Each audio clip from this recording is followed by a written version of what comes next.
Bonjour, bonjour, je suis ravie de te retrouver aujourd'hui. Alors j'ai envie de te parler aujourd'hui d'un problème très courant que rencontrent les expatriés, les humanitaires que j'accompagne. À savoir, ce problème, c'est qu'elles ont oublié de remettre à jour depuis très très longtemps leur GPS. Alors qu'est-ce que j'entends par GPS? En fait, j'entends par là notre cerveau contient un nombre inouï de cartes mentales. Ces cartes mentales, ce sont nos représentations et nos croyances sur le monde, sur nous-mêmes et sur le monde qui nous entoure. Donc quand je dis qu'elles n'ont pas remis à jour leur GPS, c'est qu'elles n'ont pas remis à jour les croyances qu'elles ont sur elles, sur les autres, sur ce qui les entoure, sur le marché du travail, sur leur parcours, leur profil, etc. Donc imagine à ce titre-là que tu pars faire un long voyage en voiture et que la dernière mise à jour du GPS de ton véhicule date d'il y a plus de 5 ans. Qu'est-ce qui va se passer? Les cartes de ce GPS ne sont pas actualisées, ne correspondent plus à la réalité, ce qui veut dire qu'avec ce GPS-là, tu vas prendre le risque de faire plusieurs fois fausse route, de te perdre en chemin, de ne jamais arriver à destination ou d'y arriver avec énormément de retard. Donc pour fonctionner, le GPS de ta voiture, de quoi il a besoin? Il a besoin d'être réactualisé régulièrement, d'être mis à jour finalement régulièrement. Et c'est pareil pour ton cerveau et pour les cartes mentales de ton cerveau.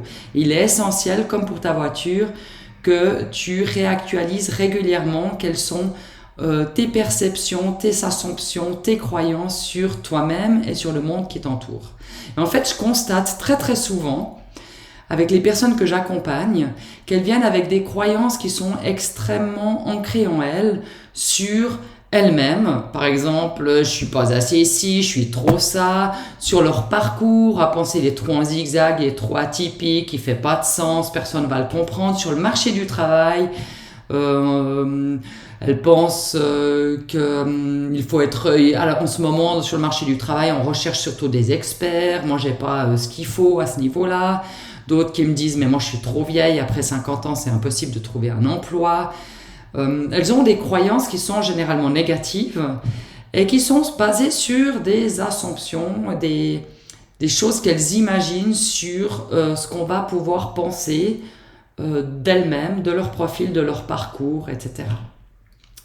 Elles se basent souvent, ces assumptions, elles se basent souvent en fait sur soit les expériences vécues, mais c'est une expérience qu'elles ont eue il y a 10 ans lors d'un entretien d'embauche, soit sur des expériences qu'elles ont entendues de leur entourage. Ah, mon collègue m'a dit ou mon cousin me répète à chaque réunion de famille que à son époque, sur le marché du travail, on recherchait tel profil.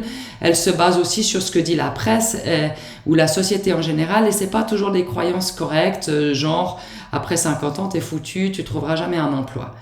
Donc elles sont rarement d'actualité et surtout, dans tous les cas, elles méritent d'être réactualisées. Donc si toi, tu souhaites amorcer une transition professionnelle, ce que j'avais envie de dire aujourd'hui, c'est que c'est essentiel que tu commences par questionner la validité des connaissances sur lesquelles tu t'appuies. Que tu prennes l'habitude de remettre en question en fait ce que tu penses savoir sur toi, sur ton parcours, sur tes expériences passées, sur ton profil, sur tes compétences et aussi sur le monde qui t'entoure, sur le marché du travail, sur ce que pourrait attendre un potentiel futur employeur, etc. Donc vérifie déjà quelles sont tes propres croyances, qu'elles soient sur toi ou sur le monde qui t'entoure. Vérifie aussi d'où viennent ces croyances. Est-ce qu'elles se basent sur une histoire? Est-ce qu'elles se basent sur ce que tu as entendu? D'où est-ce qu'elles viennent exactement? Quelles sont les sources exactes des croyances que tu as aujourd'hui? Et demande-toi aussi de quand elles datent finalement. Est-ce qu'elles sont toujours d'actualité? Est-ce que le marché du travail et la société d'aujourd'hui n'ont pas un petit peu évolué?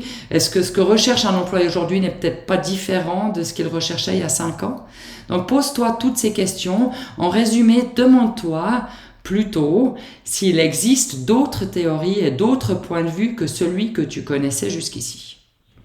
Donc face à ta transition, c'est vraiment essentiel que tu partes à la recherche de nouvelles informations, que tu gardes l'esprit ouvert à ce qu'il se fait peut-être aujourd'hui différemment de ce que tu penses et que tu sois prête surtout à questionner tes croyances. c'est important que tu remettes à jour finalement ton GPS personnel, professionnel, le GPS de ta vie d'expatrié, d'humanitaire en transition.